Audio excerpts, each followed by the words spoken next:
டேய், ஏதாவது வேணும்னா அண்ணனுக்கு ஃபோன் பண்ணி கேட்க மாட்டியா? பூரி சாப்பிடணும்னு ஆசையா இருந்தா அண்ணன் ஆர்டர் பண்ணிருக்க மாட்டானா? என்ன நீ இப்ப பாரு கைய எப்படி சவந்திருக்கேன்னு. நான் உன் அளவுக்கு இல்லைனாலும் சமைக்க கத்துக்கணும் இல்லைன்னு. அதெல்லாம் பொறுமையா கத்துக்கலாமுதான், ஒன்னும் அவசரம் இல்ல.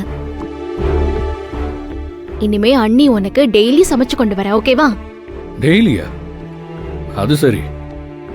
இது பாருங்க, இது மட்டும் உங்க அம்மாவுக்கு தெரிஞ்சது அவ்வளவுதான். ஏன் இப்ப தெரிஞ்சா என்ன? அதெல்லாம் எதுவும் சொல்ல மாட்டாங்க. நீங்க எங்க அம்மாவுக்காக எங்க வீட்ல வந்து இருக்கேன்னு சொன்னீங்கல்ல, நான் என்னோட குடும்பத்துக்காக இது கூட பண்ண மாட்டேனா? சரி, எனக்கு நிறைய வேலை இருக்கு. அமுதாக்காக நான் போய் பூரி சுட போறேன். உங்களுக்கும் வேணும்னா யோசிச்சு சொல்லுங்க, நான் போய் சமைக்கிறேன். நீ போம்மா, உனக்கு தோன்றத செம்ம. மாமாவுக்கு பசிக்குது. பூரிக்கு மாவு ஏற்கனவே ரெடியா தான் இருக்கு. ஆமா அண்ணி, எனக்கு ரொம்ப பசிக்குது அண்ணி. அது சரி, குடும்பமா எல்லாரும் ஒண்ணு சேர்த்துட்டீங்களா? சரி, நானும் சரண்டர் ஆயிடுறேன். புனிதா, உங்களுக்கு ஏதாவது ஹெல்ப் பண்ணா வரவா?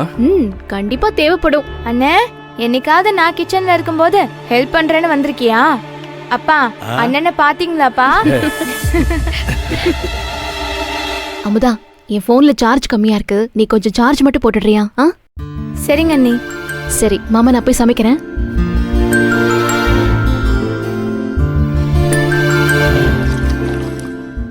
இவ்வளவு மாவு போதுமா? நான் உங்களை கேட்கவே இல்லையே. உப்பு ஏய், அதை வைங்க. இப்போ உங்களுக்கு என்னதான் வேணும், கொடுங்க. இல்ல, கோவத்துல ஒருவேளை என் பங்கு எனக்கு கிடைக்காம இருந்துட்டா அதுக்கு தான் கூடவே ஹெல்ப் பண்ணலான்னு ஒரு நல்ல எண்ணத்துல வந்துட்டேன். நான் வேணா கொஞ்சம் என்ன கொஞ்சம் ஃப்ரீயா பண்ண விடுறீங்களா நீங்க? மாமா, உங்க புள்ளைய பாருங்க. ஹலோ, சரி, நீங்க வேலையை பாருங்க, நான் போறேன்.